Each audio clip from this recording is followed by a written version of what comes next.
So we've reviewed the planning guide that summarized just how John's doing in relation to the standards, and based on that, I've pulled out what I think are some areas of need that we might want to talk about.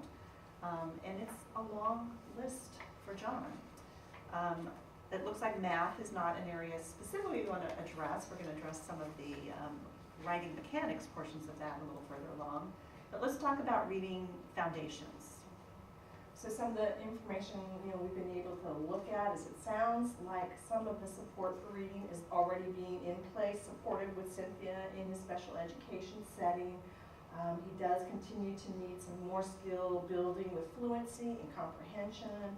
And again, I think you're working on those in your class and study skills.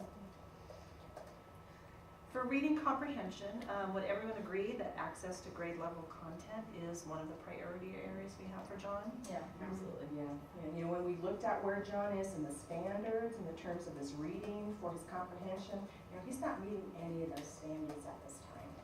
And I was thinking if we could put something down about John giving access to digital print, websites or whatever that might look like, and not just rely on text. Okay. For writing mechanics, we've heard some concerns about John's handwriting in the context mostly of note-taking. Oh, I'd like to further include any kind of worksheet.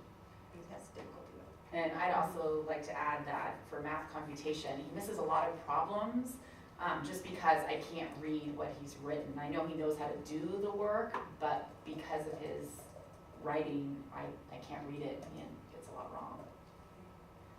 I totally agree that information, especially from that Colleen shared about his handwriting and his samples, it's really a challenge for him to write anything fast. And so we took a little bit closer look at with utilizing the writing protocol, comparing his writing to his keyboarding. And his writing, again, we already know it's a challenge. He's probably about that 9 to 12 words per minute, but when I looked at his keyboarding, that was, again, a much greater success for him, and it's probably about that, 15 words per minute. So again, he's using two hands on the keyboard. I think it is an area that we need to continue to kind of help support. Yeah, and I agree. He's developed great keyboarding skills, and that's really good for him, and that'll take him far. But, even though he's a quick keyboarder, he gets hung up on the spelling, and so that just really slows him down.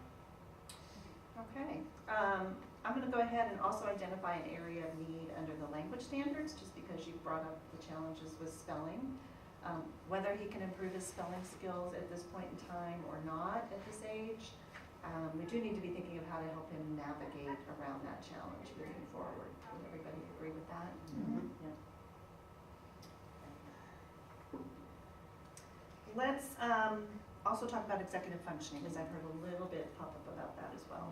So again, we gathered some information. Again, team members were really good about identifying some of those challenges with his planning.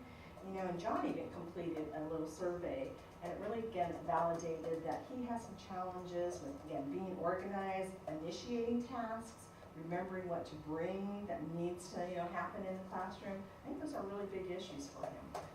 Well, and there have been several times this year where he has not remembered to bring his Chromebook, and that is a huge issue because if he doesn't have his Chromebook, he's not able to get his work done. So I think we really should note that too. Okay. So we have a lot of things to consider, and we'll need to really focus on things to try for him. So, a doable list of things to try for him.